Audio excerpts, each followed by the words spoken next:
Capcom packed Resident Evil Requiem with secrets and barely anyone noticed. From a Blood Lab version number secretly hiding the birthday of Resident Evil 2, a missing persons board with one name that hits harder than any cutscene, to a wedding ring that confirms what fans have debated for 20 years. These are the Easter eggs and hidden details in Resident Evil Requiem you almost certainly missed.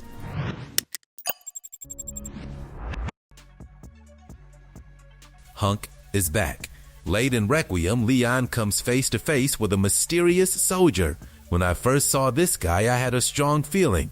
This is Hunk, the Umbrella operative, the guy you play in Mercenaries mode. But I couldn't be completely sure. That was until I failed the QuickTime event, and this happened. Target neutralized. So the soldier snaps Leon's neck, and it is the exact same neck snap animation Hunk uses, specifically in the RE4 Remake's Mercenaries mode. That is basically his signature move at this point. Oh, and look closely at Hunk's hand after the encounter. He's showing the same infection symptoms as Leon, but seems far less affected by them, which might actually explain the ridiculous dodging. So, let me know what you think. Secret in the bottle. Grace finds a wine bottle in the VIP suite. You need it to progress. Most players just grab it and move on. Don't do that. Slow down. Look at the label first. It reads Sanguis Virginis. That is a wine from the Dimitrescu family vineyard, from Resident Evil Village. The exact same bottle used to solve a puzzle in that game.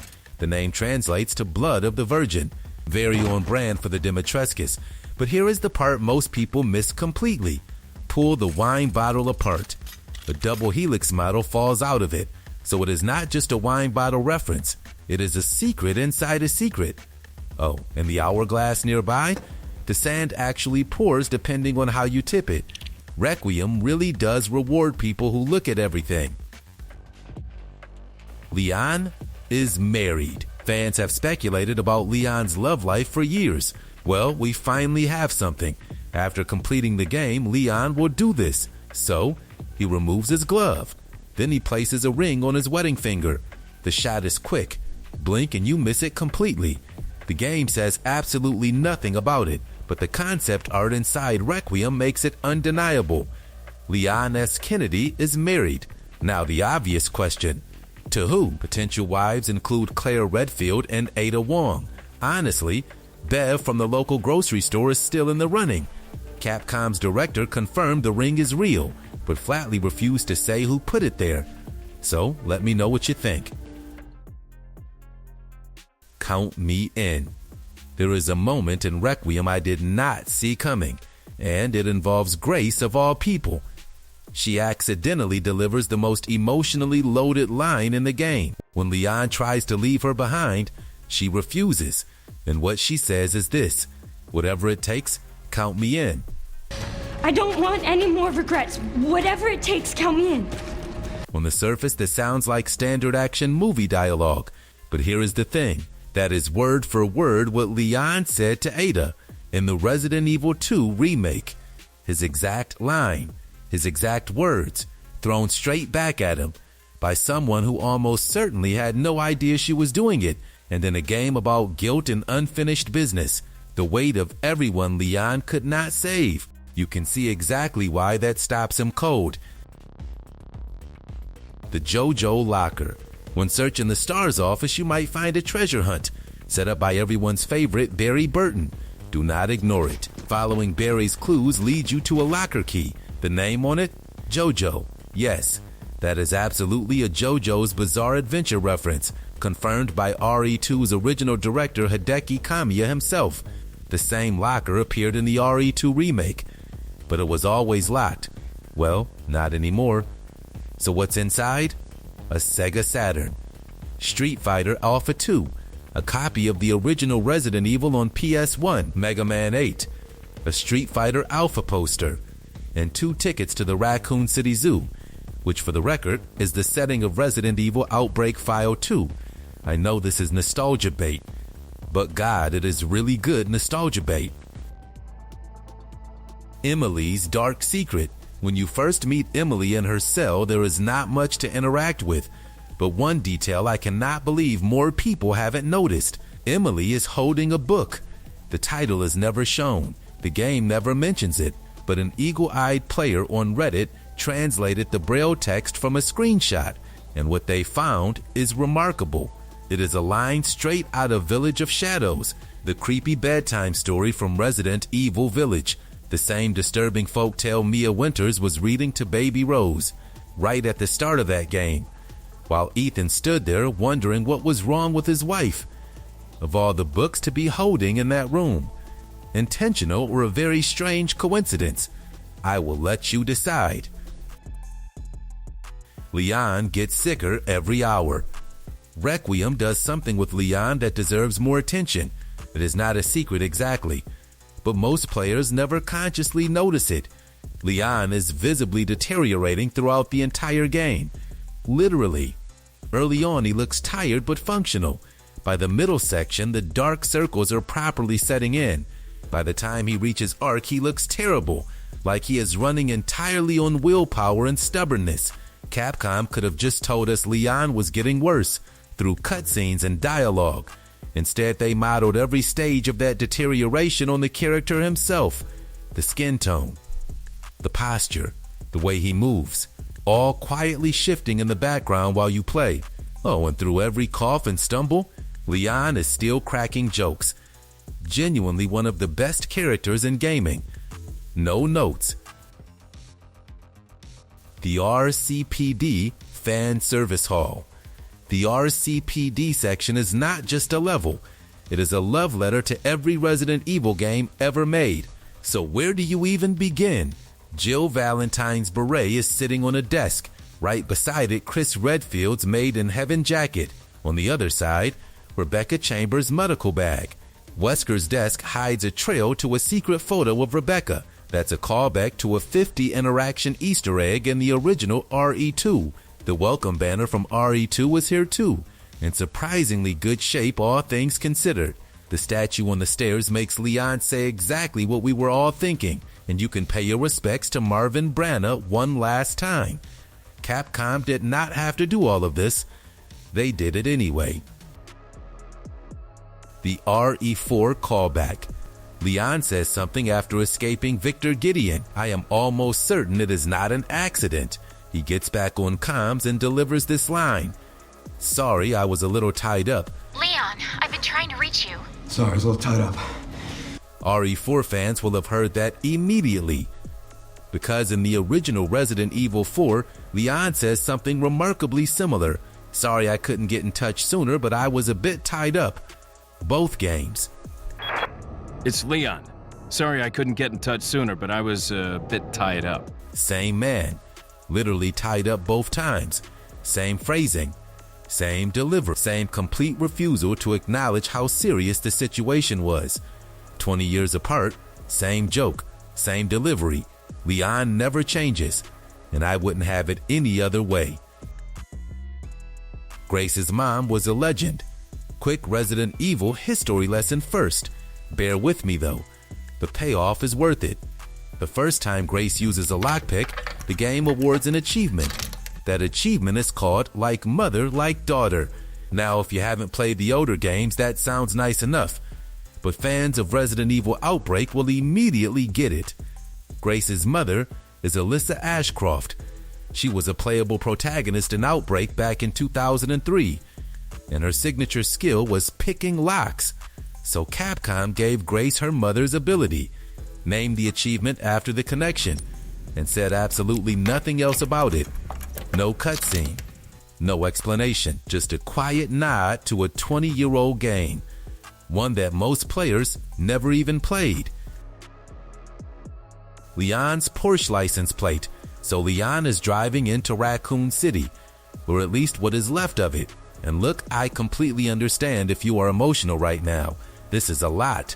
The music, the ruins, the memories. It is a genuinely heavy moment for any longtime fan of this series. But I need you to pull yourself together for just a second, because there is something worth noticing here, and most people drive straight past it without a second thought. Leon's car is a one-of-a-kind Porsche Cayenne Turbo GT. Lovely car, Genuinely lovely car. But forget the car for a moment. Look at the license plate. It reads ND equals 9642. Now at first glance, that is just a random string of numbers. But look closer. Those numbers are not random at all. They are referencing the mainline Resident Evil games that Leon has appeared in. Resident Evil 2, Resident Evil 4, Resident Evil 6, and Requiem, which is the 9th mainline game in the series. 2, 4, 6, 9. There they are, right on the plate. Now as for what ND actually means, I spent a long time on that one. But after finishing the game and seeing that ending, I am leaning toward no death. A quiet nod to the fact that Leon has somehow survived every single one of those games, against all odds, every single time. I mean, that is just a theory, a game theory, but let me know what you think. The Hidden Birthday. Whoever found this one deserves an award. Genuinely. In the blood lab section, Grace uses an analyzer on specimens. The system boots up and shows a version number. That number reads Analyzer Ver 1.21.8991. At first glance, that means nothing, but here is the thing.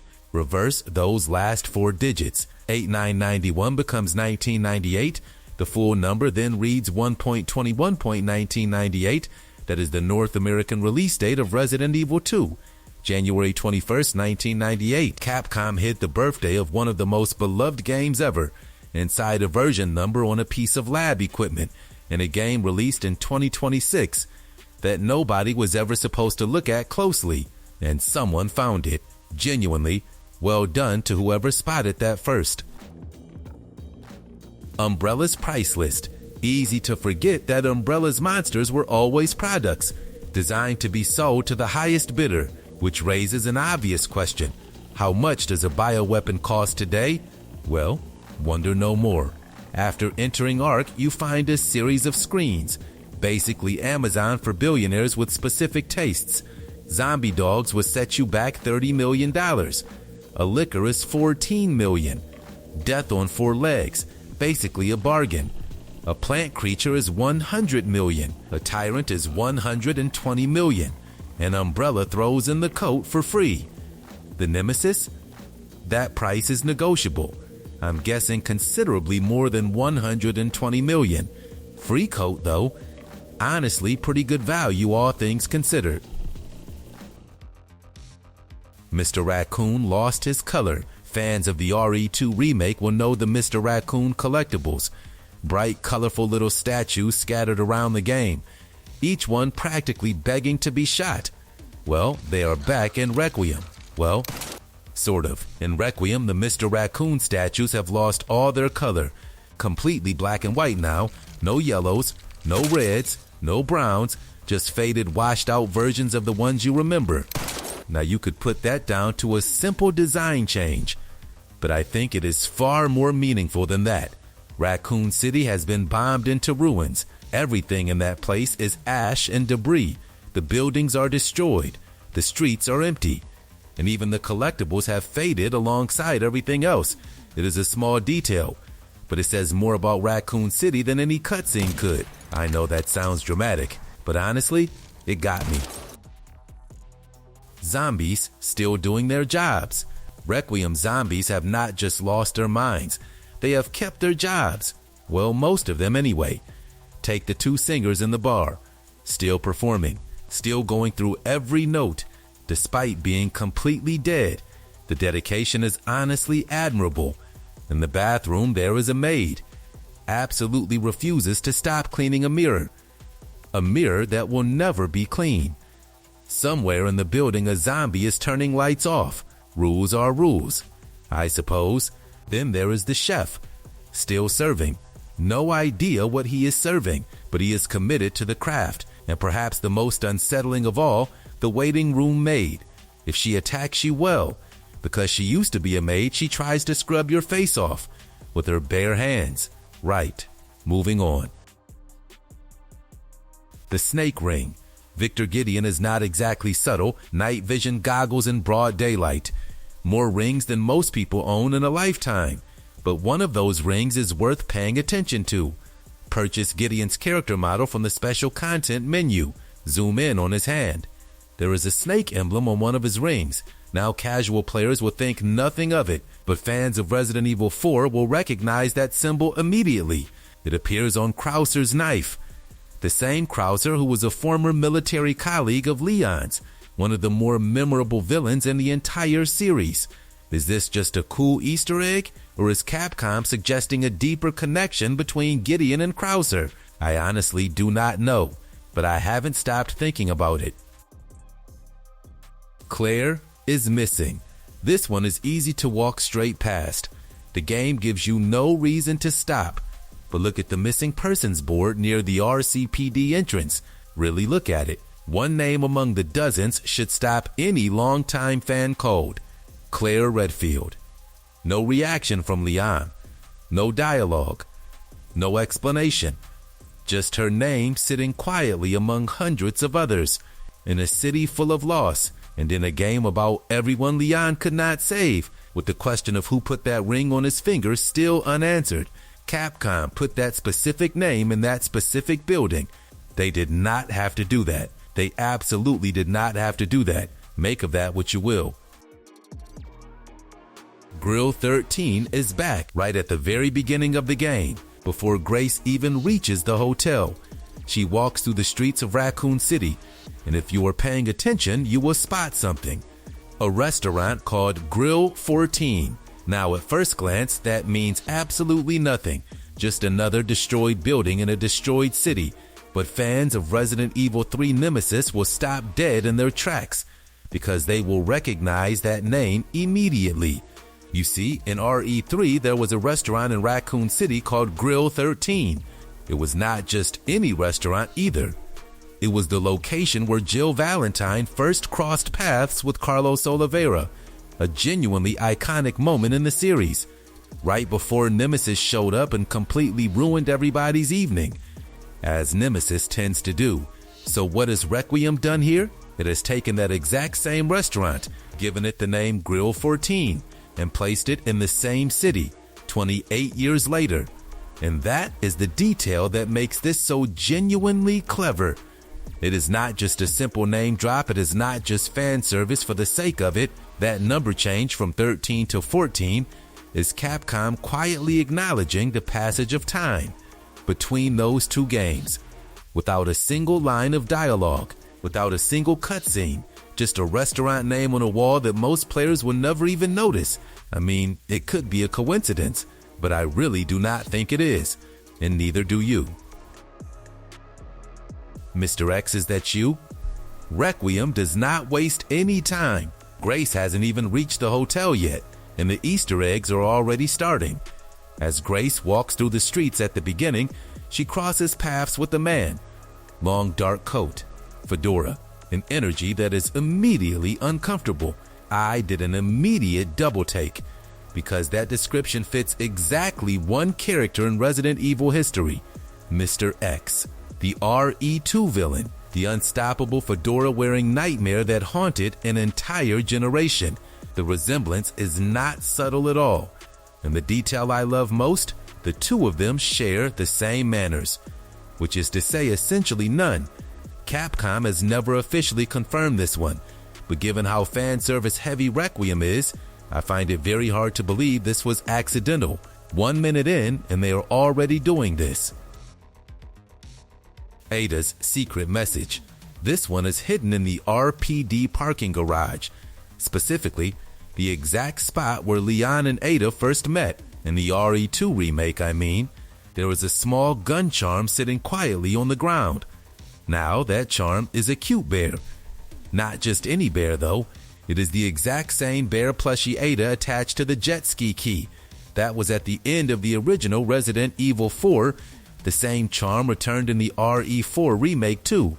So Capcom placed Ada's bear where Ada and Leon first crossed paths, in a game where Ada doesn't physically appear at all. That is not a coincidence. That is Capcom saying something without saying it out loud. Make of that what you will. So that is 20 Easter eggs and hidden details in Resident Evil Requiem. If you enjoyed this, a like is genuinely appreciated. Subscribe if this is your kind of thing, and as always, thank you all for watching.